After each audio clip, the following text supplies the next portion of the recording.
Métro, boulot, gynéco. Le micro des gynécos, les podcasts de la GOF. Bonjour à toutes et à tous et bienvenue sur la chaîne podcast de la GOF. Nous avons le plaisir d'accueillir le docteur Jean-Paul Reiner, qui a été tout au long de sa carrière gynécologue et médecin accoucheur en milieu hospitalier.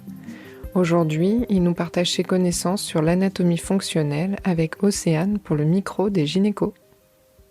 Bonjour docteur Reiner et merci d'avoir accepté de participer à cet épisode podcast de notre chaîne, le micro des gynécos. Aujourd'hui, on voulait vous interroger sur l'anatomie fonctionnelle en obstétrique. Est-ce que vous pouvez, s'il vous plaît, déjà expliquer à nos auditeurs à quoi correspond ce concept ? Alors, le concept d'anatomie fonctionnelle de la grossesse et de l'accouchement sont des éléments qui concernent essentiellement l'activité maternelle pendant cette période, parce que la grossesse et même l'accouchement sont le plus souvent considérés et présentés comme des éléments extrêmement passifs que la femme subit. Or, contrairement à ce qu'on peut imaginer, elle a une très grande activité, bien évidemment, dans ces différentes étapes, que ce soit au niveau de la grossesse ou au niveau de l'accouchement. Donc, en fait, c'est également introduire surtout pour l'accouchement, mais également, on va le voir pendant la grossesse, les activités musculaires et qui sont modifiées par une nouvelle répartition, une nouvelle organisation de leur action due justement au développement de la grossesse et qui permettent de comprendre à ce moment-là qu'il y a des éléments un petit peu oubliés et que c'est dommage justement de les oublier parce qu'on ne parle pas, on n'informe pas la femme de l'étendue de toute sa capacité pendant cette période. Alors, il y a beaucoup de choses à dire dans ce domaine parce que les choses commencent en fait au niveau du démarrage de la grossesse, puisque finalement, c'est la présence d'un embryon qui crée un état très particulier qu'il faut véritablement déconnecter de cette notion de physiologie et de pathologie. Non, la grossesse, c'est ni physiologique ni pathologique, c'est gravide. C'est un état très particulier qui n'existe que au moment où deux organismes sont dans une relation particulière, puisqu'il y en a un qui est à l'intérieur de l'autre. Et de ces éléments de départ, on va avoir toute une série d'adaptations. Au départ, c'est vrai que l'œuf lui-même est capable d'organiser énormément de modifications maternelles, tout simplement parce que il assure sa survie et sa croissance. Mais on oublie complètement que, au fur et à mesure que la grossesse va se dérouler, l'importance de l'activité féminine et en particulier du portage utéro-fœtal va devenir de plus en plus importante, à tel point que, à la fin, ce bébé, il a su se développer, mais il est totalement incapable de sortir tout seul, et que c'est bien évidemment la femme qui va avoir la totalité du fonctionnement au moment de l'accouchement. C'est vrai que ça, dans les représentations, c'est toujours assez marqué. On entend beaucoup le bébé ne veut pas sortir. Tout à fait. Et c'est tout à fait intéressant de se projeter de cette autre manière, comme vous le dites. Et c'est en plus intéressant parce que sur le plan clinique, c'est vrai que le début de la grossesse, c'est la part de l'embryon puis du fœtus. Et la fin de la grossesse, c'est de la part maternelle. Et en fait, le croisement où toutes les choses souvent s'apaisent, c'est justement la partie centrale, c'est le deuxième trimestre. C'est ça aussi qui est intéressant, c'est de voir en fait que beaucoup de choses reposent là-dessus, mais que les éléments commencent dès le départ. Et en particulier, le premier élément de l'anatomie fonctionnelle de la grossesse, c'est l'adaptation posturale à ce développement volumique et pondéral qui est l'utérus et son habitant, qui va être traité de façon différente par les femmes en fonction, là encore, de choses tout à fait étonnantes, mais relativement logiques. Le socio-culturel a une très grosse importance et l'image de la grossesse a une énorme importance dans ce domaine, puisque ça n'a pas été la même chose à toutes les époques. J'ai commencé, moi, à m'intéresser à tout ça cliniquement parce que j'avais constaté que des femmes qui avaient un équilibre postural face au développement de la grossesse qui était plutôt en convergence, c'est-à-dire qu'elles retenaient leur utérus beaucoup plus près de leur corps, eh bien, ces femmes-là, lors de l'accouchement, accouchaient assez facilement, deux fois plus vite que celles qui étaient arrivées avec un utérus très, très saillant, très, très visible, c'est-à-dire en fait un équilibre postural qui était, lui, divergent. Donc, j'avais fait une étude à cette époque qui m'avait montré qu'il y avait 30% des femmes, en 1973, qui avaient un équilibre convergent et 70% un équilibre divergent. Et donc, c'était les 30% d'équilibre convergent qui accouchaient beaucoup plus vite que les autres. J'ai ensuite fait refaire ce travail en 2013 via un mémoire de sage-femme. Et là, il n'y avait plus que 1% d'équilibre convergent et 99% d'équilibre divergent, ce qui montre bien que la représentation de la grossesse est très importante et il suffit d'aller sur Internet pour voir toutes les images, souvent en time-lapse, qui montrent que l'on affiche, on montre son utérus qui, à une certaine époque, était beaucoup plus discret. Et ça avec, bien sûr, des conséquences obstétricales, car tout ça a des conséquences obstétricales. S'il vous plaît, comment vous arriviez du coup à évaluer l'équilibre convergent ou divergent sur l'axe Alors voilà, l'équilibre convergent ou divergent, c'était relativement simple à percevoir dans la mesure où en équilibre convergent, il y a une délordose. Donc il est évident que par rapport à l'hyperlordose de l'équilibre divergent, c'était relativement facile à percevoir. Et lorsque on a refait cette étude, on a mesuré la flèche au niveau de la colonne lombaire pour voir quelles étaient les différences de torsion.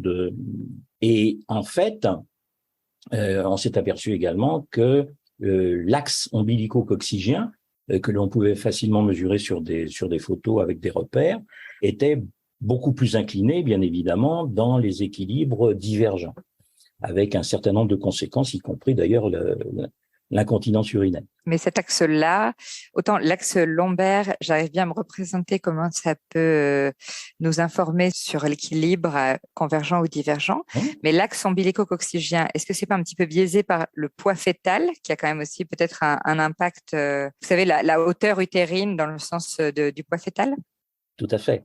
Mais le problème, en fait, c'est qu'il suffit, pour comprendre le mécanisme musculaire qui est mis en jeu, c'est-à-dire en fait le portage, parce que le portage, quand on là aussi, si les femmes enceintes vont voir sur Internet, portage, c'est porter son bébé après sa naissance. Ce n'est pas du tout le porter pendant la grossesse. Or, bien évidemment, il est porté, ce bébé, et ce ne sont pas les mêmes muscles qui assurent le portage de l'enfant dans les équilibres convergents et les équilibres divergents. Mais pour ça, là, on va rentrer dans des détails qui sont beaucoup plus importants à voir qu'à dire.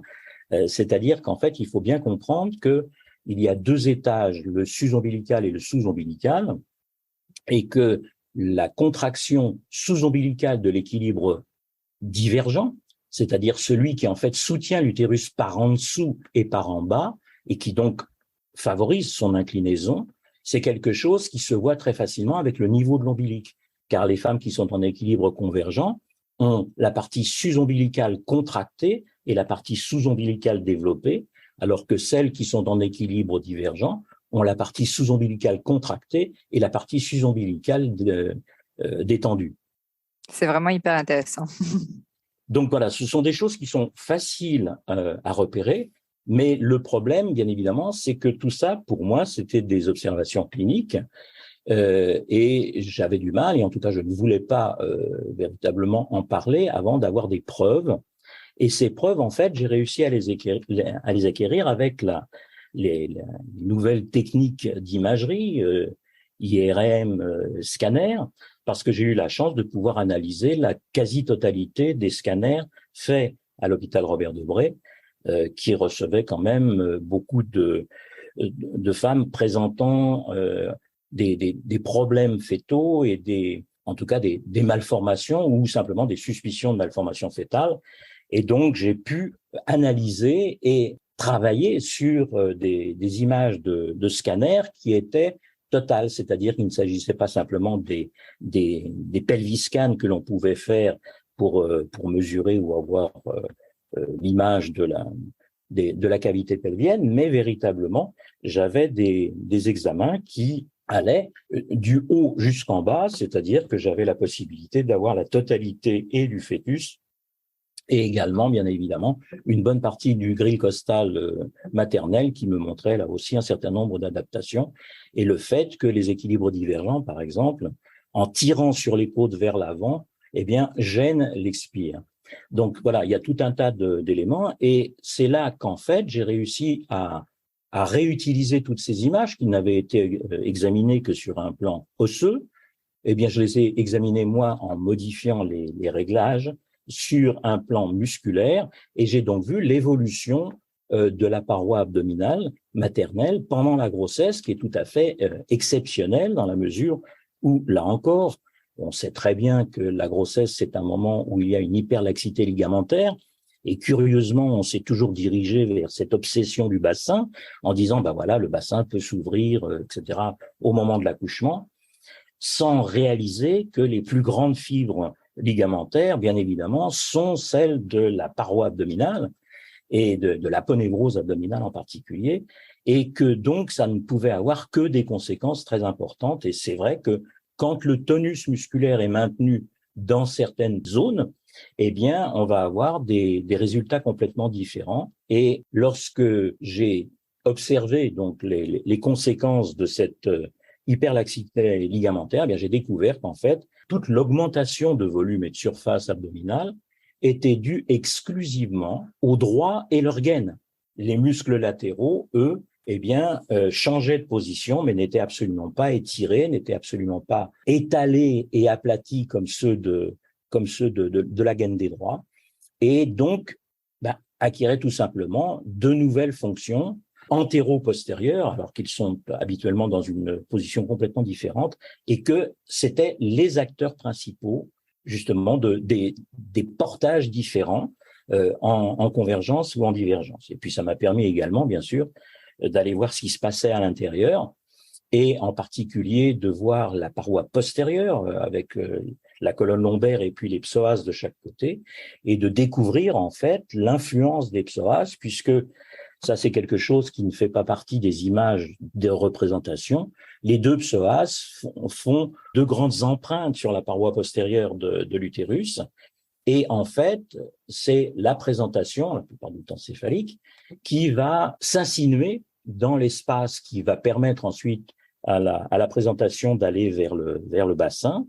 Et ce qu'il faut comprendre, c'est que le support fœtal pendant toute la grossesse, c'est un support musculaire et qu'il est constitué en arrière par les psoas et en avant par la paroi abdominale, et que le type de serrage de la paroi abdominale va maintenir l'enfant très haut, au-dessus du bassin, ou, dans un certain nombre de cas, eh bien, permettre sa descente. Et c'est là qu'on réalise que le portage en équilibre divergent est quelque chose qui maintient le fœtus très à distance du bassin et qui va forcément ne pas favoriser ni le démarrage ni l'évolution de l'accouchement, alors que le portage convergent, eh bien, c'est quelque chose qui va favoriser un engagement beaucoup plus précoce en dehors du travail, et donc le développement du segment inférieur, puisque c'est la seule partie qui va descendre dans le pelvis, et tout un travail préparatoire au niveau du col. Donc là, ça m'a permis de comprendre beaucoup mieux pourquoi les femmes qui avaient cette attitude, eh bien, accouchaient beaucoup plus vite que les autres, et puis également recoller à une notion qui a été très discutée à une certaine époque. Lorsque j'ai commencé mes études, dans tous les bouquins d'obstétrique, il y avait marqué que systématiquement, chez la primipare, à 8 mois, la tête est engagée. Ce qui maintenant, bien sûr, fait rire beaucoup de monde parce qu'ils n'ont jamais vu ça, mais ils ne se sont pas posé des questions sur la cause de cette situation. Et j'ai même entendu des gens me dire « Oh oui, mais on n'avait pas les mêmes références ». Bon, je suis désolé, mais l'obstétrique existe depuis un certain temps. Et quand on dit engagé, c'est engagé. Donc voilà, il y a des histoires complètement différentes qui sont liées à toute cette activité musculaire particulière.